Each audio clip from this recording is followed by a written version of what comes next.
Na sequência, então, vamos ouvir o Dr. Eduardo Tsutomu Murayama, que vai nos apresentar o resgate da obra de Jesuíno na Igreja do Carmo de São Paulo. Dr. Eduardo Murayama é doutor em Artes Visuais pelo Instituto de Artes da Unesp e mestre em Artes pela mesma instituição. Possui licenciatura em Artes Visuais pelo Centro Universitário Belas Artes de São Paulo e especialização em História da Arte pela Universidade São Judas. Atuou como docente da Secretaria Estadual de Educação de São Paulo e da Secretaria Municipal de Educação de São Paulo também. Atualmente é docente no Instituto Federal de Educação, Ciência e Tecnologia, aqui de São Paulo, no campus Jacareí. Desenvolve pesquisa sobre história da arte brasileira, com ênfase no período colonial, especialmente a pintura paulista e a obra do padre Jesuíno do Monte Carmelo. Doutor Eduardo, bem-vindo. Boa tarde, pessoal, tudo bem? Meu nome é Eduardo, quero agradecer em primeiro lugar o convite do Emerson, agradecer todo o apoio aqui do pessoal do museu e dizer que estou muito contente aqui, depois da pandemia, de poder conversar aqui um pouquinho com vocês e reencontrar alguns colegas, que faz tanto tempo que a gente não se reencontra. E eu vou conversar com vocês, contar um pouquinho sobre o meu encontro com o Padre Jesuíno, como é que aconteceu esse encontro com o Padre Jesuíno. Ontem vocês já tiveram a palestra com o professor Percival, O professor Percival foi o meu orientador no mestrado e no doutorado.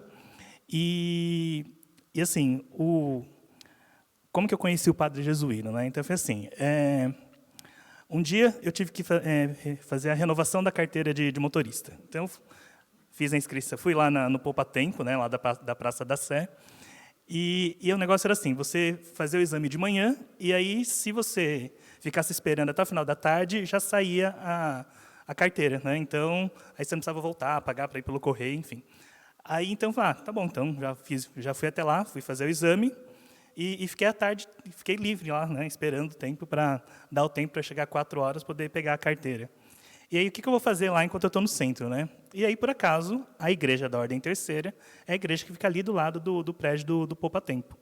Então, saí do Poupa Tempo, fui andando lá pelo centro, e aí falei então vou entrar na igreja, vou conhecer e tal. E aí foi quando eu entrei na igreja que eu acabei conhecendo, então, o trabalho do Padre Jesuíno, mas sem saber quem era o Padre Jesuíno, sem conhecer a história da igreja. Isso foi em 2004. E aí, curiosamente, em 2004, São Paulo tinha completado 450 anos. Então, a prefeitura lançou um site contando sobre a história dos monumentos. Acho que esse site ainda está até ativo lá. E aí, depois, quando eu cheguei em casa, entrei lá no site, daí tinha algumas informações sobre a história da igreja, contava sobre o conjunto do Carmo, que o conjunto tinha sido demolido, tinha sobrado só a igreja, construíram o prédio da Secretaria da Fazenda, ali do Poupa Tempo, no local onde ficava o convento. E foi ali que eu acabei conhecendo, então, o Padre Jesuíno. E aí, depois, como eu já estava fazendo a pós em História da Arte, e aí depois eu acabei conhecendo, por conta disso, também os livros do professor Percival, e aí que eu fui começar a pesquisar e tentar depois as vagas para o mestrado, e depois acabou que, na sequência, consegui doutorado também com o professor Percival. Então, foi mais ou menos assim que eu conheci o Jesuíno, foi por acaso. E aí, eu vou mostrar um pouquinho, então, do que aconteceu então, nesse meu processo, durante o mestrado, durante o doutorado. Ontem vocês também tiveram a palestra do Carlos Cerqueira, E, então, assim, eu tenho que agradecer demais, tanto a ajuda do Júlio, que o Júlio estava aqui agora há pouco, o Júlio Moraes, o professor Carlos, foram pessoas assim que extremamente acessíveis, durante o período de pesquisa sobre o Padre Jesuíno. O professor Carlos, quando eu ia até o IFAM para conversar, ele ficava lá horas lá conversando comigo, abria as pastas, mostrava as fotos, Então, uma pessoa extremamente assim acessível. Então, eu tenho que agradecer demais assim a ajuda do Carlos, a ajuda do Júlio também, porque ia conversar lá com ele no ateliê, ele me passava os memoriais que ele tinha feito, do restauro dos painéis, de alguns painéis lá da Igreja do Carmo, e ele me deu acesso a esse material, salvava esse material, me permitiu usar esse material no mestrado e depois no doutorado. Então, assim, eu tenho que agradecer demais, assim, né, o Júlio e o Carlos, né, por todo o apoio que eles me deram. Então, a Igreja da Ordem Terceira, né, que foi o objeto de estudo do mestrado, e é uma igreja, acho que a maioria deve conhecer, né, lá na Avenida Rangel Pestana, e é uma igreja assim que por fora é bem complicado de fotografar, porque às vezes tinha faixa, tinha um monte de coisa. Ela vivia sendo pichada atualmente. Assim, da última vez que eu fui, ela estava toda pichada na lateral, vandalizada. Então, assim, é bem complicado assim, conseguir uma fotografia legal da igreja. E aí, agora pegando o gancho, né, para estudar o jesuíno, né, obviamente, né, tive que ter contato, então, com a obra do Mário de Andrade, né, com a biografia que o Mário de Andrade escreveu sobre o padre jesuíno. Além da biografia, se vocês também se interessarem, tem o livro das cartas de trabalho do Mário de Andrade, né, que é onde ele a correspondência que foi publicada, que ele trocou com os intelectuais da época, né, dos anos 30, dos anos 40, contando, então, como a professora Barçalini falou, ele escrevia para esses outros colegas, contando, né, descobri isso, descobri aquilo. Então, de repente, assim, o livro, além do livro do Mário de Andrade, da biografia, esse livro das cartas de trabalho também é muito enriquecedor, assim, de acompanhar essas descobertas, né, como é que ele foi descobrindo, e ele ia contando, né, para esses colegas essas descobertas. E aí, falando ali sobre o Mário de Andrade faz, então, né, uma relação, né, de obras do jesuíno. Ele faz o levantamento dessas obras de jesuíno aqui no estado de São Paulo.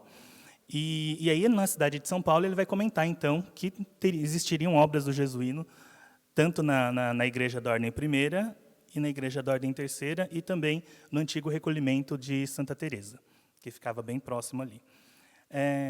Aproveitando aqui, né, da presença do Emerson, de Tu, né, as ilustrações do Miguel Dutra. Então, acho que vocês devem saber, né, o convento, a igreja do convento foi demolido no finalzinho da década de 1920. Aqui uma ilustração do recolhimento de Santa Teresa. E faz algumas semanas, me chegou uma foto do recolhimento de Santa Teresa, uma foto inédita que eu vou mostrar ali, né, não sei se vocês já chegaram a ver, porque o Mário de Andrade comenta também no livro que tanto a Igreja da Ordem Primeira quanto o recolhimento não existiam, no momento em que ele faz aquele levantamento, não existiam fotografias da parte interna. E aí, assim, curiosamente, acabaram aparecendo algumas fotografias, né? Então é bem interessante. No final, a gente dá uma olhadinha nas fotografias na verdade, é uma fotografia do interior do recolhimento, da capela do recolhimento, com os quadros do jesuíno ainda antes da demolição, tá? Então, a igreja, esse conjunto do Carmo, né, lá daqui de São Paulo, ele é muito bem documentado, assim, iconograficamente, né? Então, vários viajantes que passavam aqui por São Paulo no século XIX, né, faziam ilustrações, falavam sobre o conjunto do Carmo, mas não tem assim também, não chegavam a falar exatamente o que havia dentro, né? Por exemplo, essa pintura que o Mário de Andrade fala, a primeira pintura do Padre Jesuíno aqui em São Paulo, que foi a pintura do teto da Igreja dos Frades, né, da Igreja da Ordem Primeira, ela foi destruída, entre aspas, e não se sabe qual que era o teor dessa pintura, né? Qual que era o tema, o que o jesuíno teria pintado no teto da Igreja da Ordem Primeira. Tem algumas fotografias da igreja, mas não dá para ver a pintura, né? Ali a Capela Mor, daí do lado esquerdo, ali no cantinho, parece que tem alguma coisa de pintura, tem algum barrado, mas não dá para identificar, né, o que era essa pintura, né? E aí, nos arquivos do IFAM, existe a questão da capela esquecida. Como eu não vim ontem, eu não sei se o Carlos falou da capela esquecida. Tá. Oi? Tá. Quando a igreja foi demolida, Uma das capelas que ficava ali parede a parede, né, vamos dizer assim, com a igreja da Ordem Terceira, ela não foi demolida logo de cara. Então, até os anos 40, aquela capela era uma capela lateral, ela ficou. Então, não foi... demoliram, retiraram as tábuas, né, do forro, mas um cantinho ali acabou sobrevivendo. E aí, esse cantinho, que seria ali, por exemplo, né, seria o equivalente ali, né, ao que está naquele forro daquele arco ali, daquela capela lateral, né, que aí na foto também não dá para a gente conseguir ver também mais ou menos o teor da pintura, mas o IFAM tem algumas fotos desse forro, antes dele ser desmontado, porque daí, como o IFAM já estava pensando na questão do tombamento, então esse forro foi desmontado, e aí, só que a pintura tem uma assinatura, né? Tá escrito lá, Carlo Mancini, 1926. Então, essa igreja foi demolida em 28, 29, então, um pouquinho antes da demolição ainda. Então, esse artista, né, o Carlo Mancini, foi lá e fez a pintura. Né? Também não dá para saber se essa pintura foi feita por cima do trabalho do Jesuíno ou se algum outro artista, entre o final do século XVIII e ao longo do século XIX, se algum outro artista acabou fazendo outra interferência. Né? Então, não dá para saber. Tá? E lembrando aqui do Mateus, que está aqui presente, você colocou algumas fotos do azulejo de São Francisco, né? Que é do Carlo Mancini, não sei se foi você. Então, será que talvez seja um artista que a gente precise também procurar, né? Tentar descobrir aqui quem foi. Isso. E aí, outros detalhes, né, da desmontagem dessa capela, chamada de Capela Esquecida.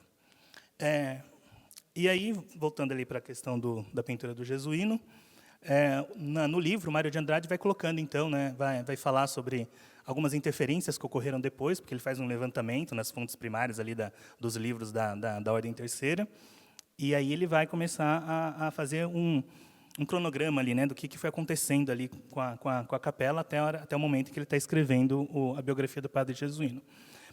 Tem algumas fotografias do IFAM, né, do Germano Graeser, do início lá da década de 40, de 1940, e aí sabe-se também que depois, no finalzinho da década de 1950, foi feita uma outra interferência, um outro artista foi lá e fez uma repintura no teto no trabalho, no que seria o trabalho do padre Jesuíno. Tá?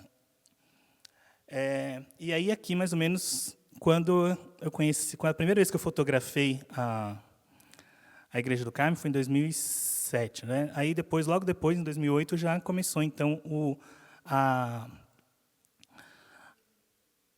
trabalho, né, da equipe do Júlio Moraes, né, a partir da teoria, porque daí a pintura já havia sido tombada, né, foi tombada em 1996, foi tombada a pintura invisível, que o Carlos deve ter falado então da pintura invisível, né, a questão de se tombar não essa pintura que estava aí, mas a pintura que provavelmente, né, conseguiu se verificar que estava ali por baixo. E aí, retomando aqui também, né, essa questão da perspicácia do Mário de Andrade, né, dele fazer essa análise, né, entrar na igreja ali da Ordem Terceira e perceber assim que, olha, essa igreja tem esses arcos dividindo, né, os espaços aqui do forro, e aí, olha só, fizeram a pintura da Nossa Senhora bem no meio do forro ali, do forro não, desse arco, né, passando por esse arco. Então, o Mário de Andrade é quem vai alertar, né? Falar que, olha só, o mínimo do artista, né, seria, se realmente existissem esses arcos lá no século XVIII, o mínimo seria ele centralizar, né, a imagem ali de Nossa Senhora e não ficar do jeito como estava aparecendo ali, né? Que tem a cabeça dela está quase sendo, né, escondida ali pelo arco que está ali na parte superior. Tá? E aí, graças a essa visão, né, do Mário de Andrade, é que depois o Júlio vai desenvolver então, né, a questão do restauro, partindo ali, né, do centro do espaço entre os arcos, e ali acaba surgindo então o rosto, né, da Nossa Senhora pintado então pelo Jesuíno lá no finalzinho do século XVIII. E aí essas são fotos do Júlio, né, do trabalho, quando ele começou a fazer o resgate. E aí, quando eu terminei o mestrado, foi em 2008, foi aí, né? Em dezembro de 2008 foi quando anunciaram na imprensa, saiu nos jornais, tal, a questão da redescoberta da pintura do Padre Jesuíno. Então, em 2008 foi esse pedaço aí, né, que tinha sido restaurado, resgatado ali, um pedaço ali de 9 metros quadrados, tá? E aí foi quando eu terminei o mestrado falando, então comentando sobre essa redescoberta. E aí, em 2009, depois de 2009, 2010, 2011, né, foi se dando sequência a esse trabalho de restauro ali das pinturas. E aí descobriu-se, então, que, na verdade, esses arcos não deveriam estar ali quando o Jesuíno pintou, né, porque existe a pintura por baixo dos arcos. Os arcos foram colocados já, então, no século XX. O Ricardo Severo, que foi um arquiteto que trabalhou na reforma ali da igreja, que mandou fazer no Liceu de Artes e Ofícios também, tanto os arcos quanto o lustre, são todas obras do Liceu de Artes e Ofícios. E aí foi colocado, então, esses arcos já no comecinho lá do século XX. Tá? Aí a redescoberta das figuras, né, dos profetas, o Elias e Eliseu, a questão do globo, que aparece embaixo da imagem da imagem de Nossa Senhora. Existe uma pintura toda azul, né, em volta tudo estava pintado de um azul clarinho e tal, e aí descobriu-se também que não era esse azul, né, então existiam umas nuvens muito mais delicadas, né, por baixo ali do que as nuvens que estavam pintadas anteriormente. E aí então entre 2009, 2010, 2011 foi acontecendo então o resgate, então, do restante do teto, né, da parte do entablamento ali, do lateral, e as figuras dos santos, né, dos santos carmelitas. E aí, conforme foi se fazendo essa limpeza, né, dessa pintura do Jesuíno, e é interessante perceber assim que o Mário de Andrade, ele esteve na igreja e assim ele não montaram um andaime para ele subir e ficar admirando, olhando as pinturas de perto. A gente, assim, que acompanhou, assim, que pôde acompanhar, a gente pôde subir nos andaimes, olhar, chegar pertinho, né, ver a pintura. E o Mário de Andrade, mesmo estando lá embaixo, né, olhando lá de baixo para cima, sem ter essa possibilidade dos andaimes, ele vai conseguir, então, encontrar, né, algumas características que ele cita ali no livro dessa pintura do Padre Jesuíno. Então, ele vai comentar, por exemplo, se a gente pegar os olhos, né, das pinturas do Padre Jesuíno, basicamente ele tem uma fórmula, né, e aí ele vai seguindo essa fórmula na hora de fazer os rostos. Então, os rostos nunca estão de frente, né, então, assim, que eu me lembro, assim, todos os rostos estão meio de ladinhos, assim, né, estão meio de lado.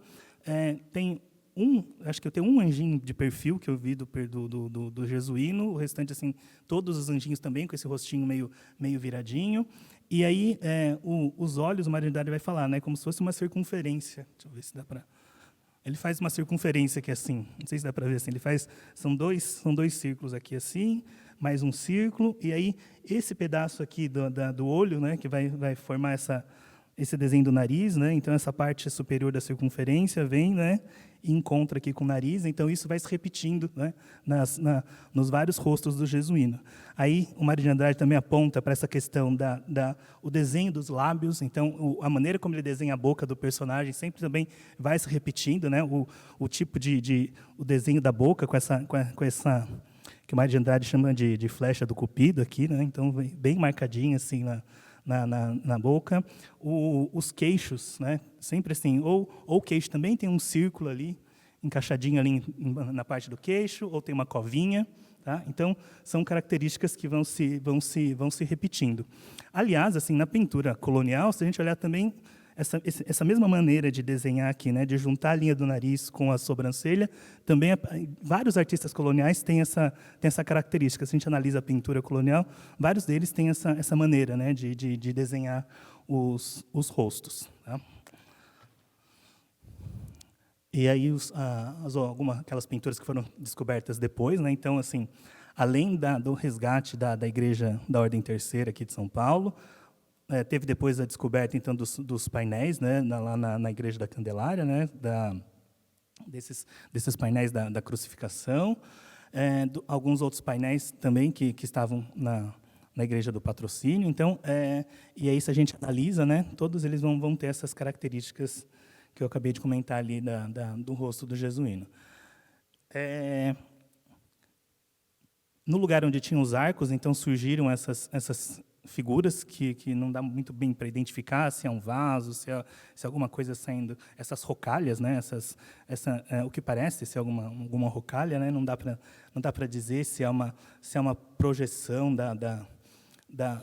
daquilo que está ali em cima do arco cruzeiro, se é, né? Então, tem elementos rococós ali, mas não dá para dizer exatamente, né? Principalmente esses aqui que estão no local onde eram os arcos que dividiam o teto, tá? Mas isso também foi reencontrado ali durante o restauro. Depois aqui as figuras na parte do coro, já tirando essa pintura azul que existia em volta, né? Depois que o trabalho foi limpo. Essa parte do coro é uma parte bem complicada por causa do órgão, né? O órgão ocupa lá quase todo o espaço todo, então para fotografar é meio complicado de fotografar por causa do tamanho do órgão que está ali no coro. A Capela Mor, a pintura que existia anteriormente, né? Da Capela Mor, uma pintura. Alô, oi. Uma pintura ali provavelmente do século XIX. E aí depois, né, algumas imagens do restauro ali da pintura, do resgate da pintura e como ficou o teto da Capela Mor. A Capela Mor também, ela tinha uma pintura anterior ainda do jesuíno, de 1759, 1760, alguma coisa assim, e que daí também não se sabe se o jesuíno pintou essa já por cima da que existia anteriormente ou se trocaram as tábuas para que o jesuíno trabalhasse. E aí essa pintura aí, a anterior, existe o contrato, né, que foi feito com o artista, né, nos livros da ordem, falando que foi solicitado que ele pintasse uma tarja com Santa Teresa, né, que a capela era dedicada a Santa Teresa. Então não se sabe se existe ou não ainda essa pintura de 1760 por baixo dessa do jesuíno, tá? Aí o trabalho já finalizado ali na igreja da Ordem Terceira. A questão ali em 2008, né, não tinha sido refeita ainda toda essa questão desse trabalho, né, das flores, né, dos arabescos, das pedras, né, então, e aí depois isso acabou sendo, né, feito. E aí depois, quando se descobre o rosto, né, da Nossa Senhora ali da Igreja do Carmo, o Mário de Andrade, quando ele escreve o livro, para ele o modelo, vamos chamar assim, o modelo de perfeição de rosto feminino seria a Nossa Senhora lá do Carmo de Itu, né? Então, que era que ele conheceu, porque a imagem de Nossa Senhora da Igreja aqui de São Paulo já tinha sido muito modificada. E aí então ele comenta lá que a imagem de Nossa Senhora do Carmo de Itu, para ele, né, seria o rosto feminino perfeito ali que o jesuíno teria criado. E ele faz o paralelo, né, que o jesuíno pintou a Igreja do Carmo antes dele ficar viúvo, e que daí depois que ele ficou viúvo, ele muda um pouco a maneira, né, dele de encarar o mundo, e por isso a pintura dele vai ter algumas mudanças, enfim. E aí, com a redescoberta ali da imagem do jesuíno aqui na Igreja da Ordem Terceira de São Paulo, se a gente pegar essa imagem também e comparar com a imagem que tem na Igreja do Bom Jesus lá em Itu, também a gente percebe que são muito, muito semelhantes, né? Porque acho que ainda não tem não se tem a confirmação de que se foi jesuíno ou se foi alguém que tenha aprendido com jesuíno, observado jesuíno, mas se a gente observar assim, é muito parecido mesmo, assim, o formato dos olhos, a linha do nariz, o formato da boca. Então, eu arriscaria dizer que essa pintura da Igreja do Bom Jesus é do jesuíno, em comparação com a pintura aqui do Carmo de São Paulo, que os traços, a forma do cabelo, a forma como ele faz essas ondas do cabelo, é tudo muito, muito semelhante. Tá? E aí, então, e se a gente for pensar depois, comparar a Nossa Senhora da Igreja do Carmo, que está lá em Itu, com a de São Paulo, então, provavelmente, né, a imagem do Carmo foi muito retocada, né? Então, não sei se o Carlos também comentou que o grande sonho é que a gente consiga fazer esse restauro da Igreja do Carmo lá de Itu para realmente ver se existe ainda alguma coisa por baixo, se é do jesuíno, que provavelmente deve ser muito mais alinhado, parecido com o que está aqui em São Paulo, do que de como está lá hoje na Igreja do Carmo de Itu. Tá? E aí, uma visão geral, né, do trabalho do jesuíno ali na Igreja da Ordem Terceira. E aí, quando eu fui fazer o doutorado, então eu fui tentar pesquisar fazer essas análises para tentar descobrir de onde o jesuíno se inspirou para fazer essa imagem de Nossa Senhora na Igreja do Carmo aqui de São Paulo. E aí é o seguinte, né? Então tem a Nossa Senhora, tem os anjos ali em volta, né? Tem a procissão de santos ali nas laterais.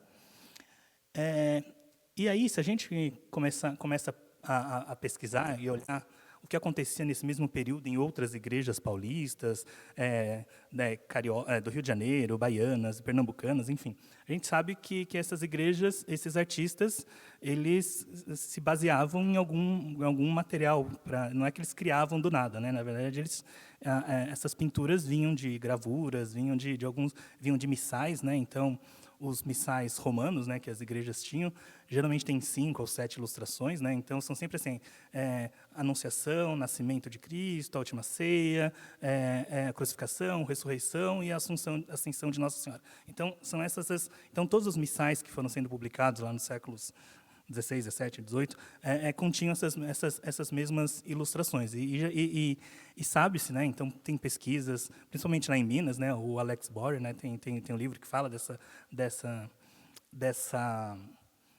desse material iconográfico, né? Que deu origem às pinturas das igrejas mineiras. E aí então se sabe que provavelmente esses artistas tinham acesso a algum material que vinha, alguma prancha que vinha da Europa e que daí originava essas pinturas que eram rebatidas, né, e eram ampliadas ali nos tetos. Então, essa daqui é a pintura da matriz de Santa Bárbara,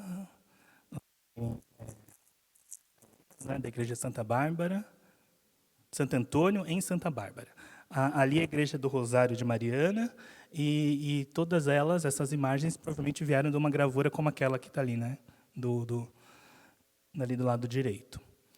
E se a gente for pensar na iconografia carmelita, né, as igrejas carmelitas, essas igrejas carmelitas coloniais, elas costumam ter sempre assim uma representação específica, né, ou do milagre de Nossa Senhora entregando, né, o escapulário para São Simão Stock, né, que é o que aconteceu num dia 16 de julho, que é o dia de Nossa Senhora do Carmo. Então, geralmente as igrejas carmelitas reforçam essa iconografia desse momento da entrega, né, do escapulário. Ou então tem a subida, né, de Elias, né, quando Elias é arrebatado na carruagem de fogo e deixa o manto para Eliseu, também é uma outra. Então, assim, existe um padrão, vamos chamar assim, nas igrejas carmelitas, né, de representação de um programa iconográfico para essas igrejas. E aí, se a gente pega alguns exemplos de igrejas coloniais, né, então, ali a Igreja do Carmo de Diamantina. Então, tem a representação de Nossa Senhora com o menino Jesus entregando o escapulário. E depois ainda tem a Elias, né, sendo arrebatado na carruagem de fogo. Se a gente olhar lá em Mogi das Cruzes, também tem uma representação de Nossa Senhora entregando o escapulário para São Simão Stock. A mesma coisa na sacristia. Essa daqui é a Igreja do Carmo de Ouro Preto, também tem essa representação de Nossa Senhora entregando o escapulário, assim como também tem outras pinturas de Nossa Senhora coroando, entregando os véus, né, para outros santos carmelitas. Aqui é a Igreja do Carmo de Sabará, lá em Minas também, tem essa representação de Nossa Senhora do Carmo com o menino entregando o escapulário. A Igreja do Carmo do Rio de Janeiro, que a antiga catedral, né, a antiga Sé do Rio de Janeiro, a Capela Imperial, Capela Real, Capela Imperial, também tem um painel já do final do século XVIII também, mas também mostrando esse momento, né, da entrega do escapulário para São Simão Stock. A igreja aqui é Igreja do Carmo de Salvador e depois a Igreja ali do Carmo de Itu. Então, tem uma série de igrejas do mesmo período em que você tem essa representação de Nossa Senhora do Carmo, às vezes coroada, às vezes não, mas com o menino Jesus no colo e fazendo essa entrega do escapulário, então, que é o símbolo ali da devoção carmelita. E aí, na igreja aqui de São Paulo, não tem essa representação, não tem uma imagem de Nossa Senhora do Carmo entregando, né? Não, a pintura não é Nossa Senhora do Carmo entregando o escapulário para São Simão. São Simão aparece lá no coro, mas não está ali nesse painel da nave. E aí é algo meio que inédito, assim, né? Se a gente for comparar com essas outras igrejas carmelitas do mesmo período, pintadas, né, com forro pintado aqui no Brasil. Então, assim, tradicionalmente, a Nossa Senhora do Carmo é representada com o menino Jesus, né? Então, carregando o menino Jesus.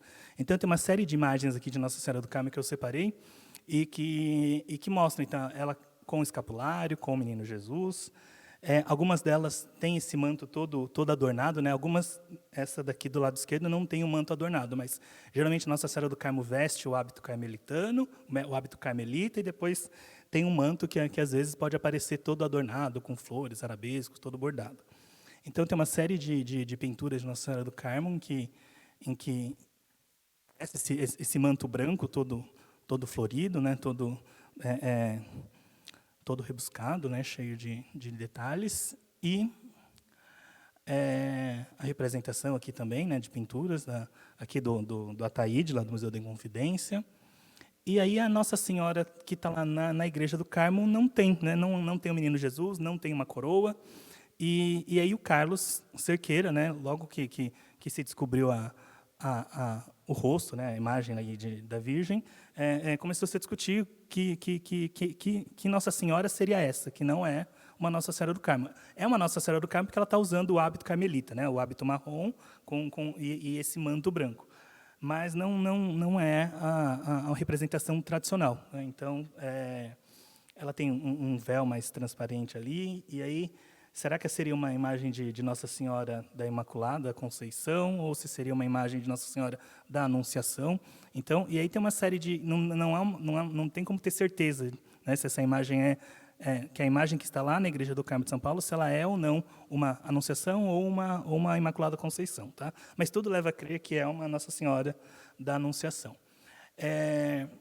Então, algumas iconografias, né, relacionadas a Nossa Senhora da Imaculada Conceição, só que a Imaculada Conceição tem a lua, tem a serpente, né, tem alguns elementos que acabam não aparecendo nessa pintura do padre jesuíno. Então, se a gente faz um levantamento de várias imagens de Nossa Senhoras Então, assim, tem Nossa Senhora da Assunção, ela pode estar com as mãos sobrepostas, assim, mas ela tem os olhos virados, olhando para cima. A Nossa Senhora da Anunciação, por exemplo, tem as mãos sobrepostas, mas tem os olhos voltados para baixo, né? Então, tem uma diferença ali entre a Nossa Senhora da Anunciação e a Nossa Senhora da Ascensão. A questão das estrelas também, né? Na iconografia mariana, são 12 estrelas, porque cada estrela tem um significado, representa um fato ali da vida de Maria. A Nossa Senhora do Carmo de São Paulo tem 11, não sei se também foi se o jesuíno propositalmente colocou 11, ou se, enfim, né? Porque, tradicionalmente seriam 12 estrelas. Tá? E aí as representações de Nossa Senhora da Anunciação, que aparecem, né, com essas mãos sobrepostas, e aparece o anjo Gabriel, trazendo, então, geralmente, né, aparece ele trazendo essa açucena, né, os lírios, ou a açucena, que seria esse símbolo, essa flor símbolo da Anunciação. E aí, se a gente olhar ou tanto em gravuras do século XVII, do século XVIII, ou nas pinturas, a Nossa Senhora aparece com essas mãos sobrepostas, assim, olhando com um olhar para baixo, né, olhar aqui para baixo. Aparece, então, o anjo com os lírios, ou a flor de açucena, e aí algumas imagens também, né, que mantém essa mesma essa mesma forma, das mãos sobrepostas, o olhar voltado para baixo. E aí que tudo isso, então, leva a crer que pela posição, o olhar, né? Então, tudo isso leva a crer que isso seria uma Nossa Senhora da Anunciação. Tá? E aí tem também a questão do formato triangular dessa representação do jesuíno, né? Porque a Nossa Senhora da Imaculada Conceição, ela tem esse formato de S, né? Geralmente ela vem com esse formato de S por causa da roupa, e a Nossa Senhora Jesuíno é uma Nossa Senhora triangular. E aí tem algumas, o professor o Carlos Cerqueira também comentou que talvez poderia ter alguma influência das Nossas Senhoras, não de origem portuguesa, né, mas de origem espanhola, né, que essas imagens de Nossa Senhora, de Nossas Senhoras dos Andes, Nossas Senhoras daqui da América do Sul, da América Espanhola, teriam mais esse formato triangular, né? Então, mas também não tem como confirmar se algum tipo de gravura ou imagens de Nossa Senhora com essa concepção espanhola, né? Andaram aqui pela cidade de São Paulo nesse período, né? Então não dá para se ter uma confirmação quanto a isso ou não, tá? Mas ela tem esse formato triangular, né? Esse manto, tem os anjos aqui segurando os lírios, né? Tanto do lado direito quanto do lado esquerdo, tá? Então tudo isso leva a crer que continua sendo uma Nossa Senhora do Carmo por causa do hábito, mas muito mais Nossa Senhora da Anunciação.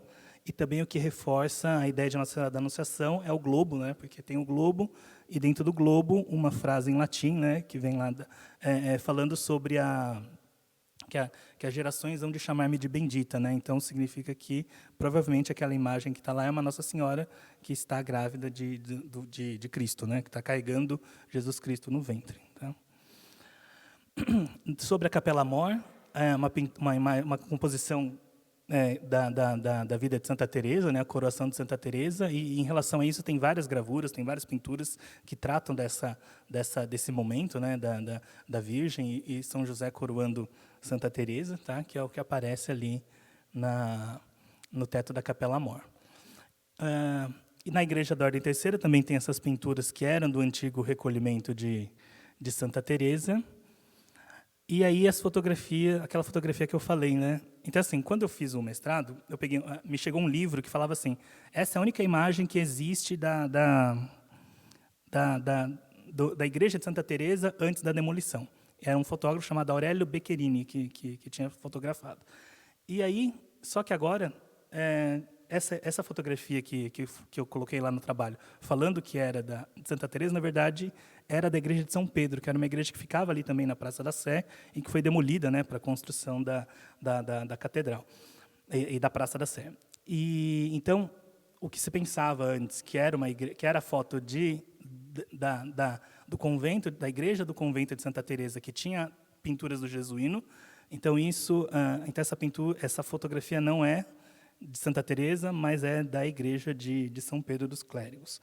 E a imagem que tem é essa daí, da Igreja do Convento.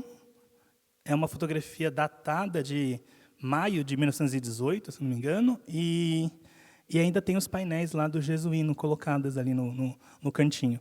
E depois, tem a imagem ampliada ali no que pode ser o coro, ou podia ser o espaço que as freiras, de onde as freiras assistiam à missa, por exemplo, também tem uma pintura. Tem as tábuas, e aí aqui tem uma pintura, que também não dá para identificar muito bem o que é, mas nesse pedaço aqui assim, né, tem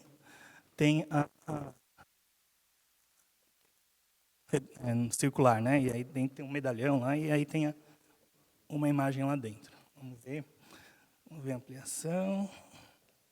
Tá? E aí dá para... Eu tentei identificar algumas das pinturas, né? Eu vou colocar ali. Ali embaixo está, então, a pintura que está ali, aquela pintura redonda. E contando, tem 19 painéis. Né? Então, porque tem 19 painéis ali na Igreja do Carmo na Ordem Terceira, são 19. Só que, por exemplo, porque parece que tem um painel aqui no meio, aqui assim, ó, parece que tem não é um painel, né? Não é uma pintura. E tem aquele segundo painel ali, ó, de cima para baixo, o primeiro, né, ali, que pela sombra, assim, não parece com nenhuma das pinturas que estão lá no corredor também. Então, não sei se... Porque o Mário de Andrade fala que as pinturas foram retiradas e depois foram mandadas para um restaurador, o restaurador restaurou e mandaram depois lá para... E depois o cardeal, o Dom Duarte, mandou as pinturas ali para a Ordem Terceira. Então, mas olhando assim pela sombra, porque não dá para ver direito, mas assim pela sombra, aquela segunda pintura ali não parece ser nenhuma das que estão ali no corredor, né? Então, se a gente amplia assim a foto, é que não deu para trabalhar assim, mas quem entende assim de Photoshop e tal, depois dá para tentar repuxar, né? Fazer puxar daqui, puxar dali, né? E consegue esticar as imagens para conseguir fazer ter uma ideia, né? Então tem algumas que a gente identifica, né? Então a visão de Santa Clara, né? Cristo coroando de Santa Teresa, a visão de São Pedro. Então tem algumas que a gente identifica, mais pela sombra ali, né? Pelo formato ali, a gente consegue identificar, né? Então essa porque o Mário de Andrade fala que como o convento foi o teto foi destruído antes de que se fotografasse, então ele fala assim, tem várias possibilidades, né, de como essas pinturas poderiam estar arranjadas, né, então, porque tem pinturas no sentido retrato, no sentido paisagem, então como é que essas pinturas poderiam estar organizadas? Aí, pela fotografia, dá para a gente ter uma ideia, né, mais ou menos, de como estavam, então, organizadas algumas, não dá para ver, não dá para identificar todas, mas dá para você ter uma ideia, né, de como estavam essas imagens. E essa pintura, ela foi tirada do acervo digital da Biblioteca Nacional, tá? De algum lote de pinturas que foi digitalizada e que acabou parando lá na Biblioteca Nacional. E aí, isso é bem interessante também, porque essa busca de encontrar as referências, né, de encontrar as imagens que podem ter dado origem, é uma busca assim, que vira e mexe e você vai ter que continuar buscando, porque esses bancos de imagens vão sendo alimentados, né, cada ano essas imagens acabam sendo digitalizadas, imagens que a gente nem tem ideia que existem, né? Então talvez muita coisa a gente pode descobrir ainda disso daí, né? Então, para quem se interessa ou para quem gosta, né, o negócio é esse, né? Toda hora vai lá nesses bancos de imagem, vai tentando encontrar, vai tentando buscar, ver se descobre, se aparece alguma coisa como essa imagem. E quem encontrou essa daí foi a Karen Filipov, não sei se vocês conhecem, né? A Karen que descobriu essa fotografia aí. Tá? E aí, por último, essa é uma foto do escritório do Mário de Andrade, que fica ali na casa, né, onde ele morava, lá na Barra Funda. No cantinho ali do escritório tem tipo um oratório, né, e depois em cima tem uma pintura, né, e essa pintura, a ampliação ali, não sei porquê, no computador eu tinha conseguido mais ou menos arrumar, mas na hora que passou para PDF, ele desconfigurou a imagem. Mas, se vocês perceberem, é muito parecida com a Nossa Senhora do Carmo. Ela tem as mãos sobrepostas, o rostinho assim para o lado, né? Então, curiosamente, também o Mário de Andrade, eu não sei se essa pintura, não sei como é que... Porque tem um livro que tem o acervo do Mário de Andrade, mas ela não aparece nesse acervo. Então, não sei se... O que aconteceu, que fim, teria que pesquisar também, que fim levou, que pintura era essa, que fazia parte do acervo, né, do Mário de Andrade. Oi, pode falar. Oi? Então, eu vi um catálogo do Museu de Arte Sacra que tem uma pintura parecida, mas eu também não sei dizer se é. É igual a essa? E você sabe se é de quem que é? Se é... Uhum.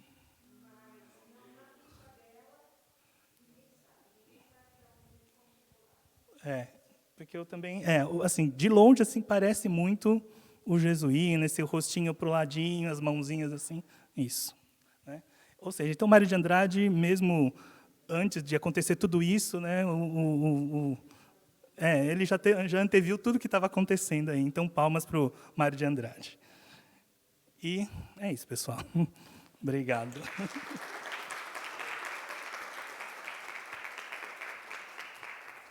Nossa, parabéns pela apresentação, fantástica. E achei incrível isso, porque justamente tem 4 pinturas horizontais, né, e 15 verticais. Então, provavelmente, são aquelas 4 que estão no meio e as verticais são as laterais. Então, a pintura que está abaixo é ainda anterior ao recolhimento. Eu descobri pinturas abaixo dessas pinturas, que formam um painel único de um teto. Então, essas pinturas são ainda anteriores ao recolhimento. Uma reciclagem, então, né? Isso, uma reciclagem. Uma reciclagem. As tábuas foram reutilizadas e nós estávamos achando que talvez fossem reutilizadas de uma outra pintura do recolhimento, mas não, que fosse um teto inteiro. Mas então não, é de um teto inteiro, mas de outro lugar. Fantástico. Assim, no livro do Mário de Andrade, eles comentam que, quando eles desmontavam os forros, eles vendiam, né, Madeira? a madeira. Uhum. Então, na verdade, pode ter vindo mesmo de outro lugar. Interessante, né? Parabéns, muito bom. Obrigado. Mas não dá para saber exatamente o que está pintado por baixo, né? Você não assistiu a apresentação? Ah, eu te mostro depois. Porque dá para ver que tem outra pintura pela textura que aparece que não corresponde à pintura, à imagem de cima. Então, eu radiografei a primeira, quando estava restaurando, e realmente tinha outra pintura embaixo. Aí você vai andando ali pelo corredor e você vê que todas têm essa textura. Então, fizemos um projeto, radiografamos todas, e elas formam uma pintura única. É o mesmo desenho, tem as mesmas volutas, as mesmas flores, e tem uns anjinhos soltos, assim, né? Então, isso devia ser uma pintura só de algum lugar. Maravilha. Que a gente estava imaginando que fosse do recolhimento. Não sabia, porque tinha sido demolido e tudo, né? Mas, então, não. As do recolhimento já são os painéis do Jesuíno. Mas tem uma mais antiga ainda embaixo. Depois eu te mando, ou você vê na... não, maravilhoso isso. Esse encontro é maravilhoso. É. Incrível, né, essa reunião e poder achar tudo isso. Com certeza. Quem está lá? Eu vou levar pessoalmente.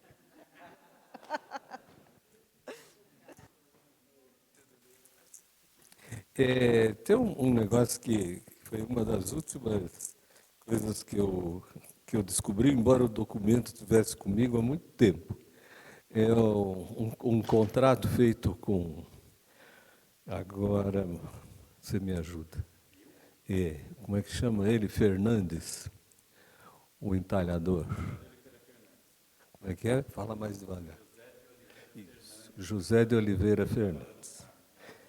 Isso. Ele foi contratado em 1793 pela Carmo, pelos terceiros do Carmo, para, entre outras coisas, desmontar o forro que existia e torná-lo ovalado.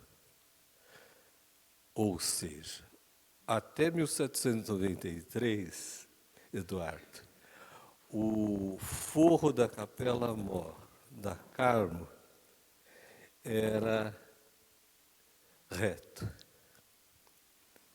Entendeu? Era um tabuado reto e existia, portanto, lá a pintura de 1758 do Manet, a pintura provavelmente sobreposta do José Patrício da Silva Mansa, e para receber a pintura do Jesuíno, esse forro foi desfeito.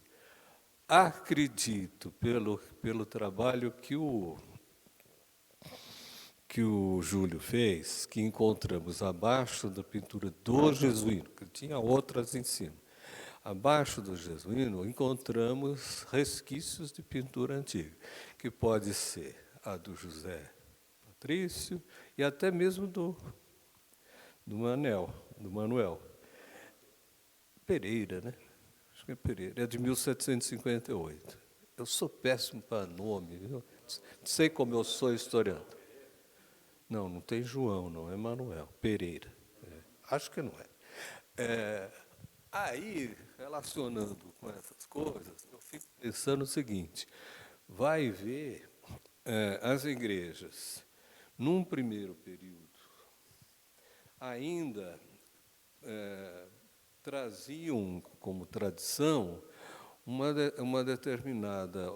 determinado arranjo que inclusive de mais fácil confecção, né, que é o forro reto, tal como existe na Carmo, também na biblioteca.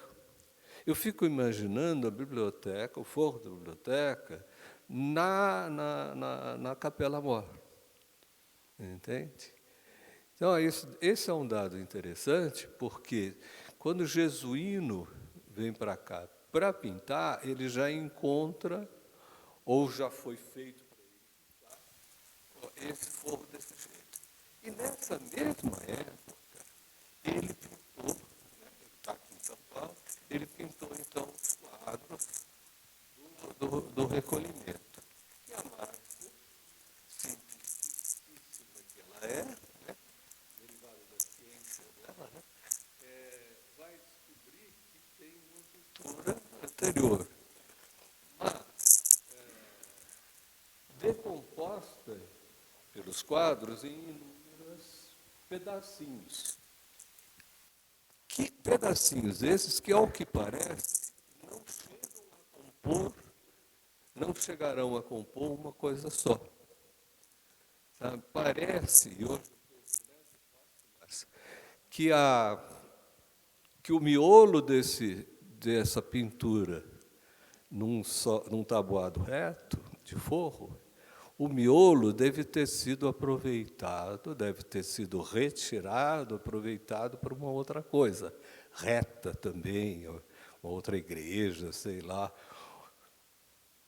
E as partes laterais desse grande forro pintado foram, então, cortados, pintados pelo jesuíno, sobrepondo essas pinturas que lá existiam, para formar a capela, a decoração do teto da Capela Mor das meninas, das irmãs.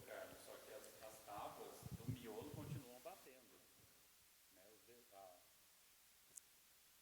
Só que as tábuas da reconstituição que a Márcia fez, as do miolo continuam sendo as que vão do começo ao fim. Não, o miolo está lá, desse forro. Elas têm continuidade. Não foi retirado o miolo, não, pela reconstituição que eles fizeram. Na verdade, nós não sabemos, porque essa reconstituição foi feita só baseada nas tábuas, não no desenho anterior, porque precisa trabalhar muito no Photoshop. A gente fez pela estrutura da madeira, então tinha uma rachadura aqui. Então, parece sim que tem miolo, Carlinhos, mas a gente só vai saber isso com certeza depois que tiver esse estudo mais apurado.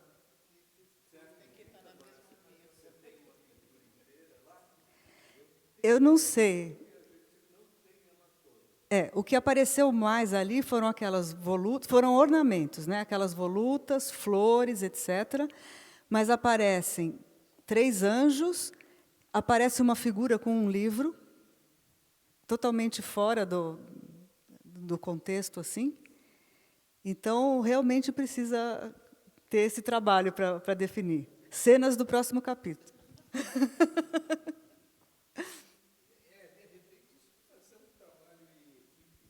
Com certeza. Com certeza, porque é bastante trabalhoso, né? Tem que ficar mexendo tem que pegar o programa do aparelho que radiografou e ficar mexendo na graduação ali para conseguir ver alguma coisa, né? Sim. Isso. Não, com certeza. Tem que ser gente nova, com energia e que gosta de... alunos.